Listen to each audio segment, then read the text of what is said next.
Good afternoon. Thank you for joining us for this presentation on sexual violence. My name is Kathy Rodriguez. I'm the Director of Internal Investigations and the Institutional Title IX Coordinator here at UTMB. I'm joined here today by a panel of presenters. Amar Purwal, Associate Legal Officer, will present today and provide legal insight into the topics we discuss. Bob Schaefer, Director of Information Security, will discuss cyberstalking, and Officer Dorsey will finish our presentation with rape prevention tips and techniques. As many of you may have noticed, recent headlines in the news have focused on sexual violence on campuses across the nation. You may be curious as to why there's been such heightened attention. You may be curious as to why this issue is now on the radar. Are there more crimes occurring on campuses? Are there more crimes of a sexual nature that are occurring on campuses? While the statistics on this issue have varied, what is clear is that there is more that is expected of college campuses when it comes to responding to allegations of sexual violence.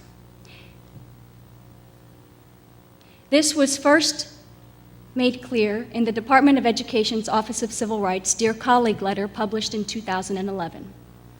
This was followed by guidance published in 2014 called Questions and Answers on Title IX and Sexual Violence. The White House has also taken note of this issue and formed the White House Task Force, which published the Not Alone document in 2014. They issued additional guidance as well as recommendations, although not binding. The Violence Against Women's Act was amended and included sexual violence, dating violence, domestic violence, and stalking. Under VAWA, campuses are now required to include these crimes in their annual security reports. They're also required to do additional training and educational programs on these topics, as well as provide additional procedures and notifications to students and employees. As you can imagine, this is a confusing and overwhelming task for many colleges to respond to these increased expectations and standards. Title IX and the SAVE and Clery Act often have corresponding laws that interplay and intersect in various ways. During this presentation, we will help clarify these laws and explain their differences, as well as the responsibilities that we have as members of the University of Texas Medical Branch. Title IX has always been focused on sexual discrimination, as well as the prevention of discrimination in programs or activities in an institution, as well as preventing those types of discrimination. The SAVE Clery Act is focused on campus safety and ensuring that crimes are accurately reported in the annual security report. We're going to discuss these issues by going over real news stories and using these scenarios to explain what's expected of institutions. Before we proceed, let me make this clear. The University of Texas Medical Branch prohibits all of the offenses that we discussed today: sexual violence, dating violence, domestic violence, and stalking. UTMB is committed to providing a safe learning and working environment free from harassment, discrimination, and retaliation. Amar will proceed with our first story. Thanks, Kathy. Hi, everyone. My name is Amar Purwal. I'm an attorney here at UTMB, as Kathy mentioned, in the Department of Legal Affairs. And as Kathy also mentioned, this next segment will be taking facts from some stories that you guys may have seen in the news, and then pausing as we go to highlight a few key issues. So, beginning with our first story, a student woke up in a room she didn't recognize. She felt terrible, she was confused, nauseous, and found vomit in her hair. She did, however, know the boy sitting at the desk. They had gone on a couple of dates a few months back, and she vaguely remembered seeing him out the night before, but she couldn't remember much else. He said nothing had happened, but that she had drank way too much and got sick in his room. He said he spent most of the night cleaning up and taking care of her. Feeling embarrassed, she apologized and left. A few days later, the student was still feeling the effects of that night. Her shoulder and wrist hurt, and she noticed bruising on and around her buttocks and genitals. Concerned, she remembered a talk at orientation about an office on campus that might help. She looked online and found the school's Title IX office website. So as we'll be discussing today, schools are required to respond to reports of sexual assault and violence. But of course, schools can't just wait to receive such reports. Got it. That way? Okay, thanks. So schools provide campus resources like, in this case, a student remembered something at her orientation and found the Title IX office website. Schools also offer primary and ongoing prevention and awareness programs like the one we're having today, make resources available around campus like brochures, and have other resources like the Resource and Crisis Center and student health and counseling, which of course is important not just for addressing medical needs, but also collecting evidence, say through the performance of a SANE exam. So the student met with one of the school's Title IX investigators and told her what she could remember. As the student spoke, certain phrases in particular stood out to the investigator. Now, of course, it's not that investigators are actively looking for certain phrases, but again, for the purpose of our presentation, we'll highlight a few things from the student's story that may have stood out to y'all as well. Okay, so drank way too much. Of course, that can go to one of the biggest questions in these kinds of matters, whether there was consent. As you all know, alcohol can obviously affect the mental state of victims and assailants alike, along with their recollection of events from, say, a night before. In Texas, consent is defined in the penal code as assent in fact, whether express or apparent. And it's not effective if the victim was, say, incapacitated, intoxicated, or too young. So, but you'll notice that, of course, assent in fact is a little different from the standard that maybe we all grew up with of no means no. It's something more affirmative. So it's kind of reflective, actually, of a current trend in this in this matter, from no means no to yes means yes. And it's something that's also sparked apps you guys may have seen where both persons will have to use their phone and actively consent to an encounter before the encounter begins, or even asks an app that might ask people how many drinks they've had that night, and then let them know if they can consent. Obviously, whether those kinds of things will ever catch on or people will actually do them is a different question, but ultimately it's all steps in the right direction. Again, gone on a couple dates a few months back. This can also go to whether there was consent. For example, they may have had a relationship, but it's important to remember that while something might start out as a consensual encounter, consent can be revoked at any time, and it may not end up that way. So to this end, dating violence is something that is an act committed by a person who is or has been in a social relationship with the victim of a romantic or intimate nature. It's based on certain factors, primarily on the statement of the person making the report, but also considers the length and nature of the relationship, frequency, and type of interactions between the persons. Similarly, domestic, or here in Texas, family violence is a crime of violence committed by one member of a family or household against another. And these definitions, member and household, are expansive here in Texas purposely, and as you'll see here, it includes not just the current spouse, but maybe a former spouse, a person with whom the victim shares a child in common, regardless of marriage, or other vulnerable classes of individuals like, say, children and the elderly. And ultimately, for campus security reporting, the annual security report that Kathy mentioned, these definitions are also expansive to promote the collection of data, which in turn hopefully fosters awareness and then ultimately action to prevent these kinds of things. Bruising on and around her buttocks and genitals. These kind of injuries could be indicative of a possible sexual assault. So sexual violence refers to physical sexual acts perpetrated against a person's will, or a person is incapable of giving consent, again, for example, because they were intoxicated or because they were a minor. Here in Texas, the penal code has two types of sexual assaults, sexual assault and aggravated sexual assault.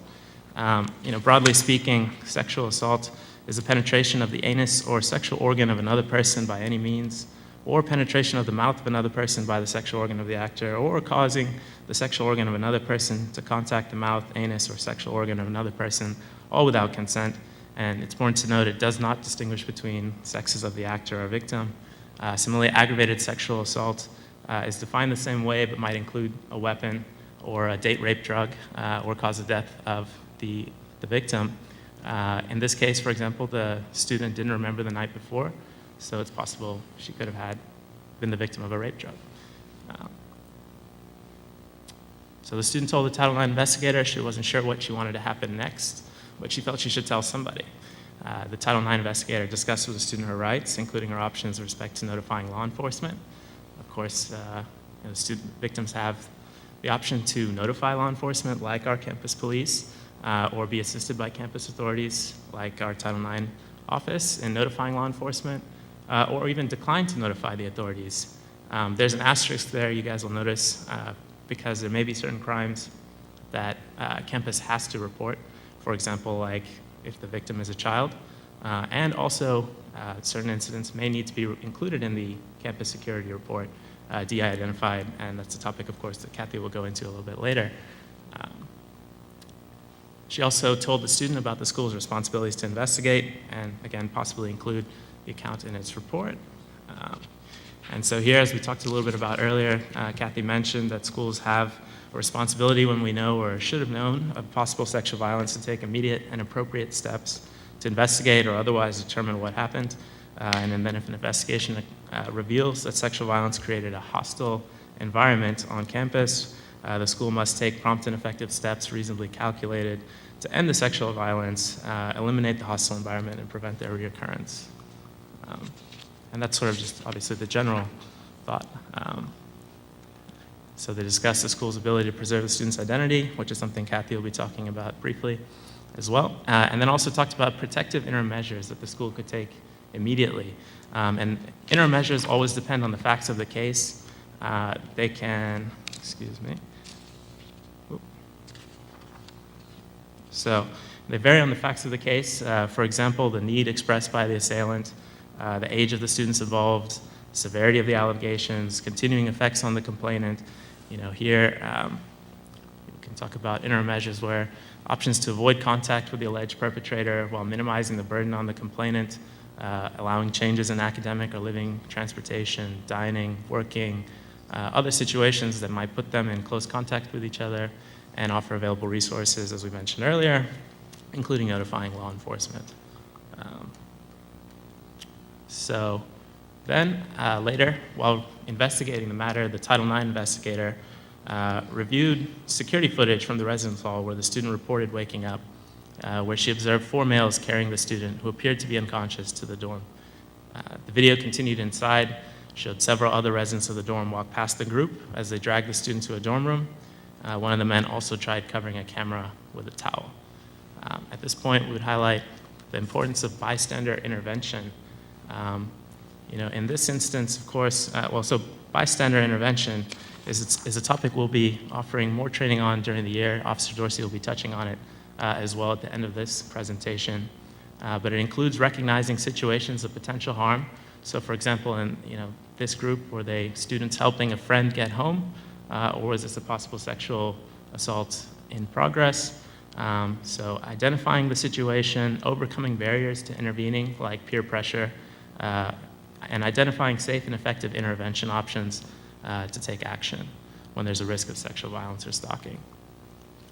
Meanwhile, elsewhere on campus, the student chose to report the incident to the police. And so before turning it over to Kathy, I'll just mention briefly that a criminal investigation doesn't relieve a school of its Title IX obligations. Of course, parties and witnesses may stop cooperating on advice of counsel, or school may be directed by law enforcement not to continue. But in the meantime, schools can't simply wait for the investigation to conclude. If they pause it while law enforcement is doing its fact-finding, schools have to start immediately after, knowing that law enforcement has finished its fact-finding to the extent possible. In the meantime, schools also have to implement and continue any interim protective measures to the extent possible. Schools also often enter into agreements with law enforcement agencies to share information and address these kinds of situations before they happen. In this particular instance, you may have seen it in the news recently because 2 of the assailants were convicted of criminal charges. It had widespread effects. Other students who received text messages from the assailants were also came under criminal investigation, and I'm not sure, but may have been convicted as well. And in those, because they had received text messages with photos of the assault, and even responded to the assailants by saying, "Dude, delete those photos, I'm looking out for you." And obviously that kind of goes back to our culture of trust that we're trying to engender here. Other students, when interviewed about this matter, weren't as surprised because they said it was indicative of the culture there. And so obviously we're having programs like this to try to avoid those kind of situations. Kathy. Thank you.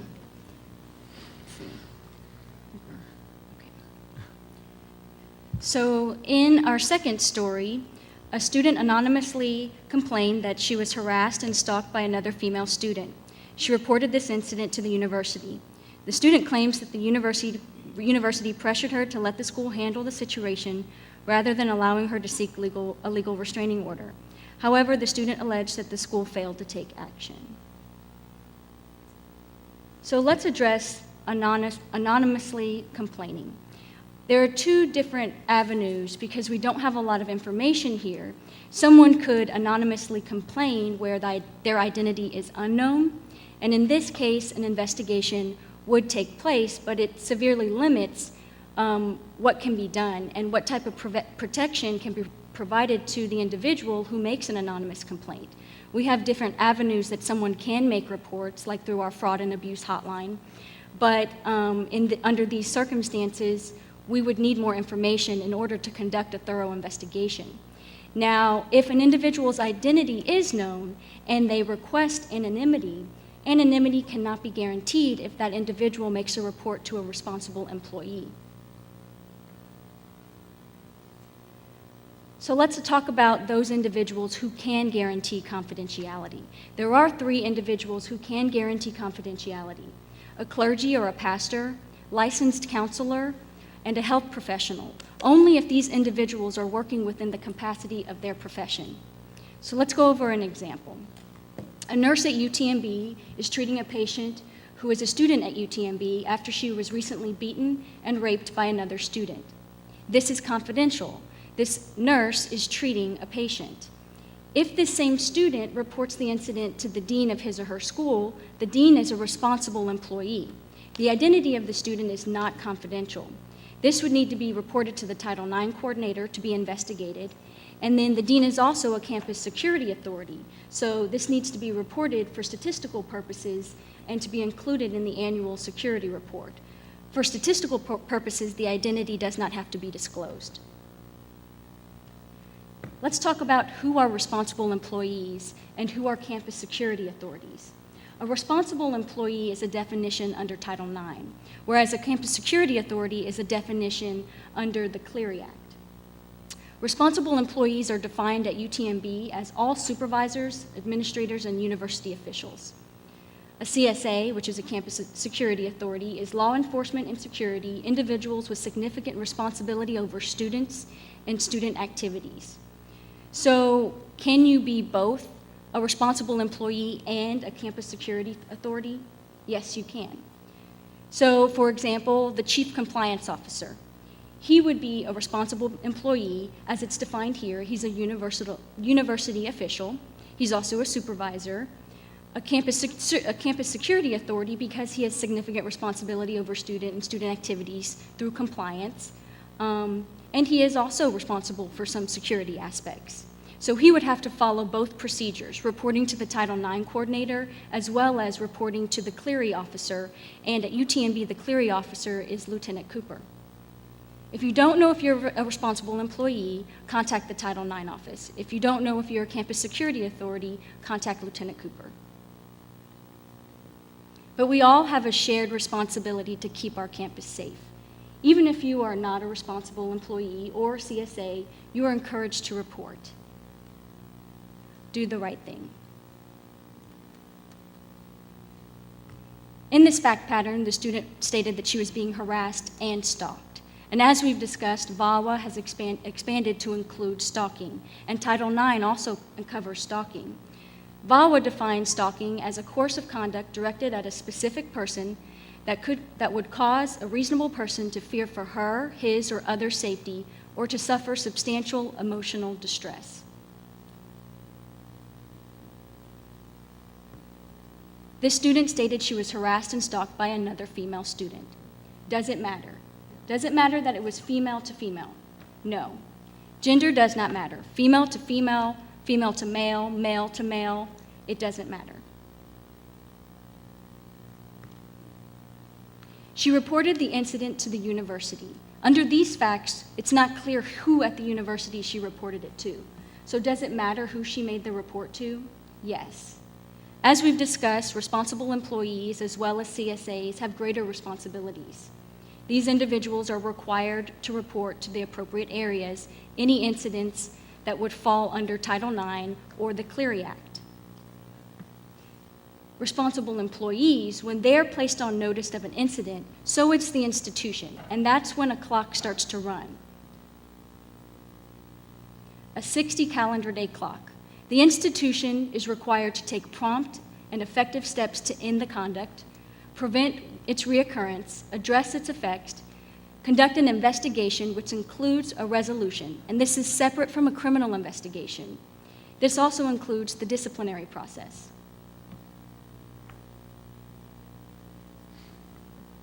The school pressured her to let the school handle the situation rather than allowing her to seek a legal restraining order. What should the school have done?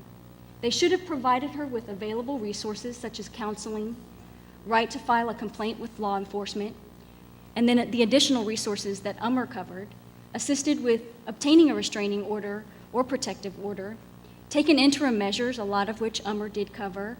But in this case, some of the interim measures that would be appropriate would be changing schedules if they shared classes, and it's recommended that the schedule of the accused be changed, not the complainant. A no contact order, a no contact directive could be issued to the respondent, and that would come from the Title IX office. An escort could have been provided to the complainant by campus police. The school failed to take action. Now, maybe they weren't prepared to take action. Every school is required to have grievance procedures in place for students to file complaints, and that lay out how those complaints will be processed and investigated. Both students, the complainant and the respondent, are entitled to due process rights. The standard of review for investigations and all grievance procedures is a preponderance of the evidence standard. This is lower than the criminal standard, which is a beyond a reasonable doubt standard. Notification should have been provided to both students in writing of the outcome of the complaint and sanctions proposed. And then, of course, the appropriate disciplinary process should have been followed. So, of course, if this didn't involve a student, because there can be cases where it involves an employee or a faculty member, those disciplinary process would be followed. And, of course, throughout the stage of this complaint, everyone should have been reminded of UTMB's, and in this case, the school's non-retaliation policy. Title IX protects all individuals who make complaints or participates in investigations. And then individuals in positions of power should be reminded of the retaliation policy at the conclusion of the investigation and after everything's been resolved. Now, with our third story, this involves cyberstalking. This is a growing trend in how individuals are conducting stalking behavior or using technology to stalk their victims. In this situation, a former student of a university was arrested in November of 2014 for 2 counts of cyberstalking and 1 count of posting a threat to cause injury. The former student allegedly stalked 2 of his former professors and made email threats against the school. Bob is going to explain cyberstalking in more detail. But I think one point that we can also take away from this is that Title IX and VAWA do not just protect students. They protect employees and faculty members. Bob? All right, we're going to touch on cyberstalking, cyberbullying, and cyber harassment. It's basically one and the same as far as the law is concerned. You know, the Webster legal definition of this is using the internet through chat rooms, emails to find, identify, and arrange to meet a person whom one intends to criminally victimize. 2, sending multiple emails, often in a systematic basis, to annoy, embarrass, intimidate, or threaten a person or to make a person feel fearful that she or a member of her family or household will be harmed, also called email harassment. There are statutes here in the state of Texas that makes this type of activity illegal. It's the Texas Penal Code 3307. And you can't read that, can you? No. That's okay. You don't need to read it. I've already deciphered it, and we'll go into a little bit more detail.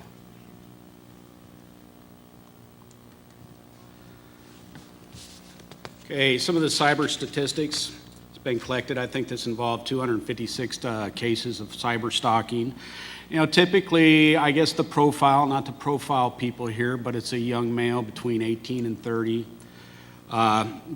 white, and he's stalking a female. That's the typical trend, but you know, it doesn't let the women off the hook either. There's still a substantial amount of cyber stalking and cyber harassment on the female gender as well.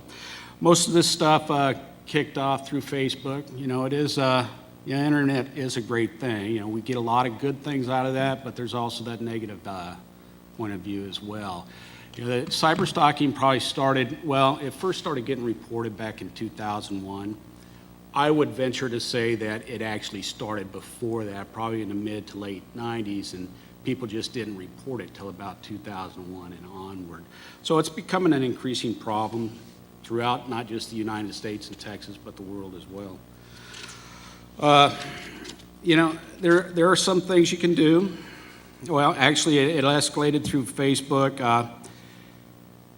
Was there violence? There's about 25% of them say there was violence associated with it. And who did they report this to? You can report it to, you know, your internet service providers. They have precautions in place to assist people with that.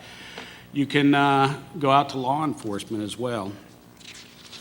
You know, some examples of cyber stalking: sending, manipulating, or threatening lewd, harassing emails from an assortment of email accounts. It's multiple email accounts that belong to one person who continuously sends this type of information or communications to an individual just so they can't go out there and block one. You know, so you know, today we don't routinely, but occasionally we'll block emails from getting into UTMB. But it doesn't take much. All you got to do is go create a new Yahoo account or a Gmail account and just change that name, and you bypass all of our security controls. You know, hacking into an individual's online accounts, such as banking and email. Creating false online accounts. This is something that's prevalent within Facebook. You can have multiple Facebook accounts out there. You know, say, you know, I want to be a friend with somebody. They friend me.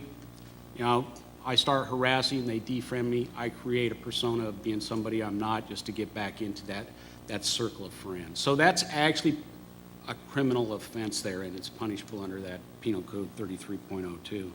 You're posting messages on bulletin boards, discussion groups with victims' personal information, such as social security numbers, home addresses, things like that. And then signing up numerous online mailing lists. And some of this could be lewd mailing lists, could be a number of different types of mailing lists just to harass that individual. You know, there's a lot of stuff out here on the internet. So if you know, it's usually a lot of it has to do with failed relationships and things like that. You have places like cheater.com where an individual who feels like he or she's been wronged, they'll go out there and post something on cheater.com. You do a search of that person's name, all of a sudden it pops up and it's associated with this, whether it's true or untrue, but this inflammatory stuff that's on these types of websites. Again, I'm not saying that's illegal into itself if it's truthful, but is it really true? We don't know. I run across that stuff occasionally as well. You know, and the last thing, and this is my point of view on it, is the creep factor. You know, if you're being creeped out on any of these sites by individuals, yeah, there's probably a problem. So, you know, you might want to get those folks involved, or the right folks involved. You know, the social networking scene, if you think you've been a victim of cyber stalking, or if you want to prevent or help from being a victim of cyber stalking, here's some tips you might want to take into consideration. First of all, if you're a victim of cyber stalking, You know, you might want to just get out of the Facebook scene for a while till that thing blows over. But if you continue to use that, use those privacy settings. Me, as the common Joe on the internet, should not be able to go to your Facebook page and see all your images and all your friends and everything else about you. You need to lock that stuff down to friends, friends of friends, or whatever the security controls are associated with it. Don't post information about yourself in your profile. You know, keep that profile, you know, as bare as possible. You don't need to put your date of birth out there, your home address, your cell phone number, any other stuff. Just keep it bare. Don't accept requests from strangers. I know it sounds like a little kid thing, but you know, really, you stop to think about it. How many people out there who has a Facebook page really have everybody you know personally, and they're not from 30 years ago, or you might have met them one time at a ball game or something like that? You know, think about the people you're friending. You're bringing them into that circle of friends. So there's trust there, and it gives them an opportunity to further stalk you or harass you. So think about that. If you feel you are a victim of stalking, you know, tell your friends. It doesn't take much. Hey, you know, this guy or gal's been stalking me on Facebook. You know, if you get a friend request from them, deny it. Because, you know, if you lock that down to friends or friends of friends, that's all it takes. It's, I just got to go to one of those outside friends, and then I have visibility into your life one more time. Thanks. Quizzes and polls. You know, just be cognizant of what you're doing out there on the internet, especially Facebook. There's a lot of things going on out there where it can capture a lot of personal information and just share it with everybody. You know, don't post photographs that you really don't want everybody to see, because you know as well as I do, once a photograph's posted out there, it's no longer private, whether you intend it for a specific groups of friends or not. And then also think about the location. Are you taking a picture of your house? Can somebody associate that photograph with a landmark in the background, you know, a street name or your home address? If you're joining groups, use caution. Just think about the groups you're associating yourself with and who's members of that group or who could be members of that group. Avoid posting information of current and future locations. You know, it's great that you can go out there on Facebook and say, hey, I'm at, you know, Ruby Tuesdays at Stafford. Well, you've just told everybody in the world that you're not at home, so I wonder what's going on at home. So, you know, and also you've pinpointed your location. You just told everybody where you're at, so they can come up there and just, you know, arbitrarily just show up out of the blue.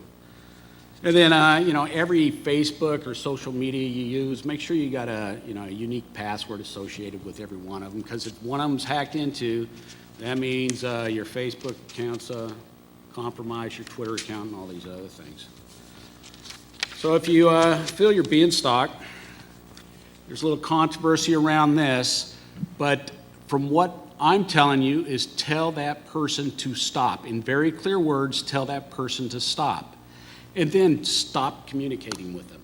Now, I don't know if any of these folks want to tell you different, but that's my take on that stuff. If you receive any future correspondence from these folks, you know, keep a log of that stuff. Keep those emails, keep those tweets, keep those Facebook posts. It may come in handy in the future if this stuff continues to happen. Okay, report harassment to appropriate authorities. Again, there's plenty of them. You got the Facebook has got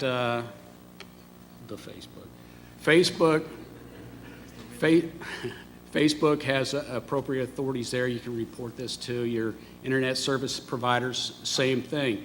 If it's something happening here at work, obviously you can report it to Office of Legal and Regulatory Affairs, Compliance, HR, you know, the police department. You can come to me. It doesn't matter who you go to, even if it's management. There will be something kicked off, and then we'll do an appropriate investigation on that.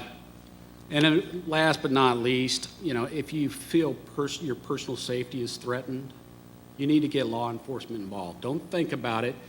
Call them up. That's what they're here for, and I'm sure they'd be more than happy to help you out. And with that, I'm going to turn it over to Officer Dorsey, and he can talk about whatever he wants to talk about. With being a patrol officer here, I'm also the department's crime prevention officer. So if you take a look at that or think about that, I have the undaunted task to ensure that what keeps me employed is prevented. So it's a very tough job. And with that, to kind of piggyback what he was saying, if you see something, say something. And on these social network sites, that's where a lot of stuff is being put out.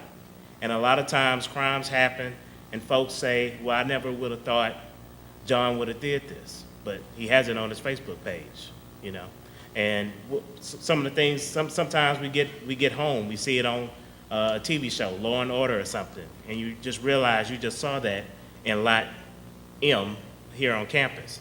Let police know. Please let us know. Something, growing up, when you're going out with your friends or whatnot, if you go out together, you come back with each other. If I leave with you, if I'm coming with you, I'm going to leave with you. Any friend who would allow you to be a victim or a potential victim, they're not your friend, okay? Some things I want to share in regards to some protection, some prevention topics. Be aware of your surroundings. Knowing where you are and who's around you may help you find a way to get out of a bad situation. You want to try to avoid isolated areas. It's more difficult to get help if no one is around, okay? Number 3, you want to walk with purpose. Even if you don't know where you're going, act like you do. Number 4, you want to trust your instincts. If a situation or location feels unsafe or uncomfortable, it probably isn't the best place to be. Number 5, you want to try to load yourself, you want to try not to load yourself down with packages or bags, as this can make you appear more vulnerable. Number 6, you want to make sure your cell phone is with you and charged, and that you have money for a cab, if so needed. Number 7, don't allow yourself to be isolated with someone you don't trust or someone you don't know. Number 8, you want to avoid putting music, headphones in both ears so that you can be more aware of your surroundings, especially if you're walking alone. And number 9 is a pet peeve of mine that I see a lot of times on campus, is you want to avoid texting while walking. That should be illegal. Some years back, there was a YouTube video that went viral where a young lady was texting while she was walking and fell straight into a fountain. We have a lot of fountains out here. But I want to go over some of the resources you have here as a police department. You want to call 911 in case of emergency. 772-1111 is just like calling 911. 772-2691 is our non-emergency numbers. I believe in the pamphlets that they passed out, most of this information is on there. In every garage, there's a yellow emergency call box. If you are in distress, or if you even need to just get out the parking lot, you need to hit the red button on the yellow call box and an officer will be en route. We have a blue light system strategically placed throughout campus where we feel that there's a high volume of foot pedestrian traffic. We have blue light system where if something happens, you can hit the blue light system and an officer will be en route to your area. The police badge and key office is located on the 2nd floor of the Rebecca Seeley building. It's room 2.712. That's our central headquarters. And this is an illustration of the yellow call box and the blue light system. Although it's very small, I'm sorry. Okay, well, there you go. These are, what you see highlighted in blue are where the blue light systems are. And highlighted in red is pretty much all the call boxes. The hospital complex is secured from 9 p.m. to 6 a.m. Entry can be made through the John Seeley main entrance and the trauma center. Officers are posted at those entrances and will stop visitors and employees without UTMB ID. That's very important that you have your ID on you. It is for your protection that we challenge anyone that's out on this campus that does not have official business. So if you don't have that badge on you, you will be challenged. It is for your protection. The police department is comprised of 50 commissioned officers. That's from the chief down. We have 23 non-commissioned officers. We have a bike patrol, badge and key office, CID, which is our detectives, and a rapid response would be our version of SWAT. Okay. Thing to note on the commissioned officers, of course, we wear the very handsome midnight blue uniforms, and the non-commissioned officers wear the white uniforms. Big difference between us is that we carry guns, okay? And the non-commissioned officers do not. If you were to call and make a report, whether it be sexual assault or anything, stalking, harassment, we want to ask you who, when, where, any injuries involved, any weapons you can advise us of, any direction of travel you can give us, any vehicle, make, model, LP that you can give us. Once again, services. We do reports, motor vehicle assist. So if you lock your keys in your vehicle, we'll assist with that. You need a jump start, we'll assist with that. You need air in your tire, we'll assist with that. These are free of charge resources that you have. We have a safety ride program. So from dusk to dawn,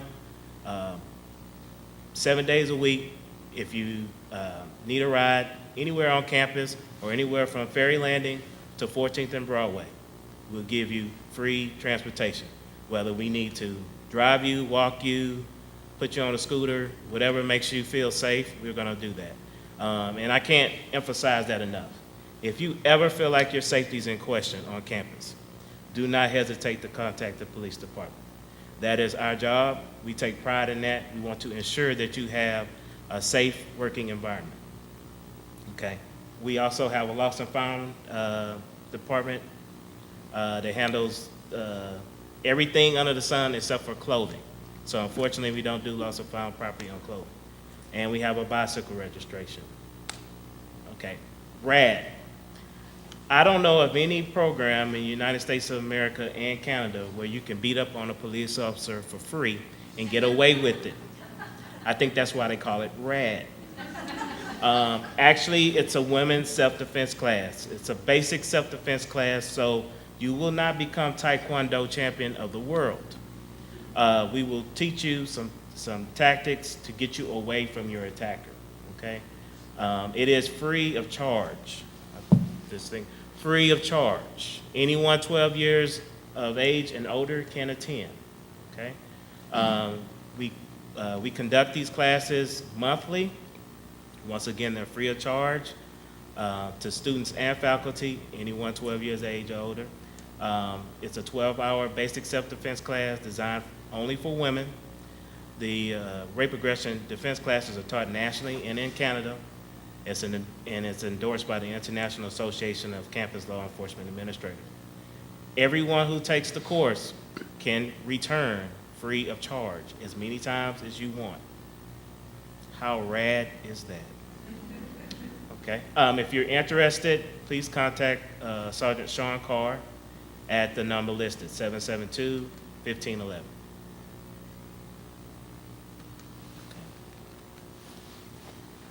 Well, at this time, I want to thank you all for joining us and thank all of the presenters. They did a really great job. And then we want to open the floor to any questions. Okay.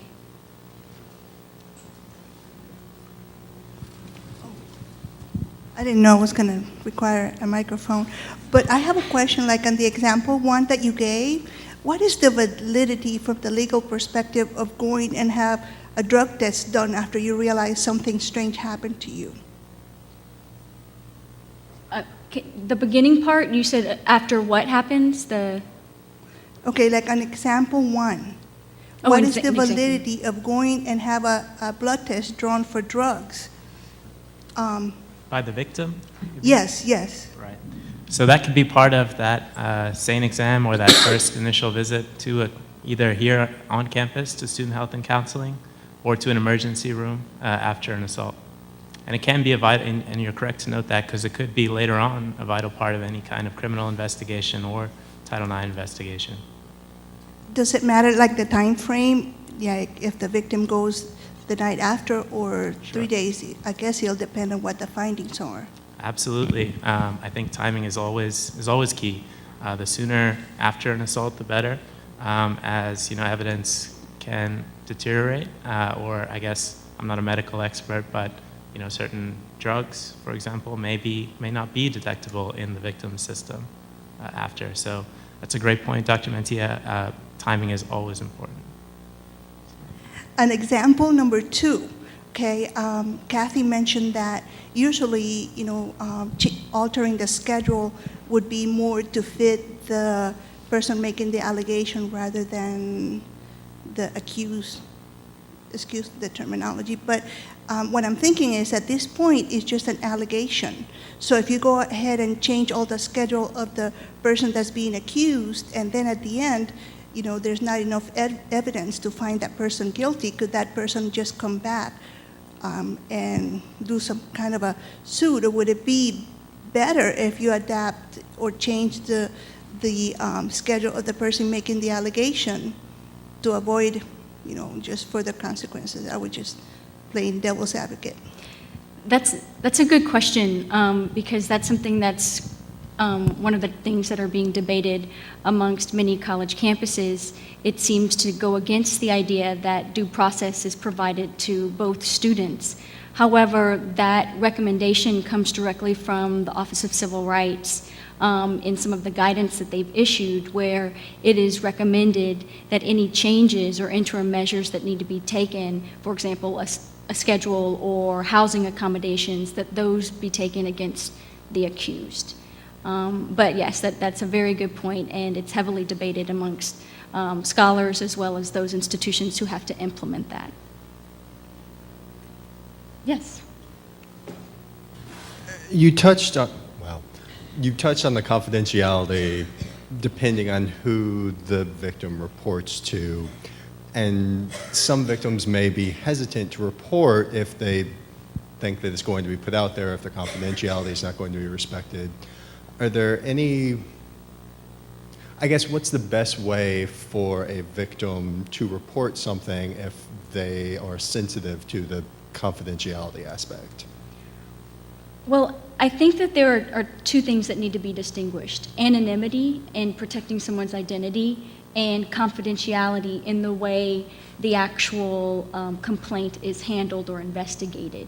Of course, every step is taken to ensure that the investigation is conducted discreetly, and then only those individuals who need to be aware of certain facts in order for the investigation to occur or for action to be taken, that information is disclosed to them. So I think that what's really important is to let that individual know going forward what the steps are, what steps are taken to protect the information.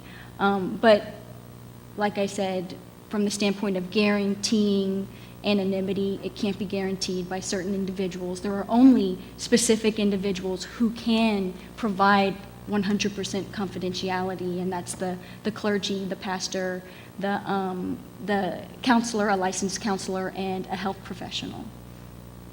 Does UTMB employ licensed counselors?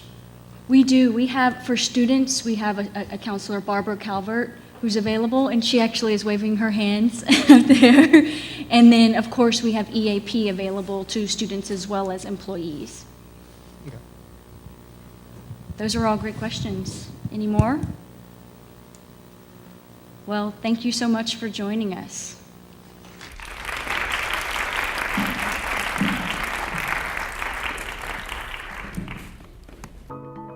UTMB Health, working together to work wonders.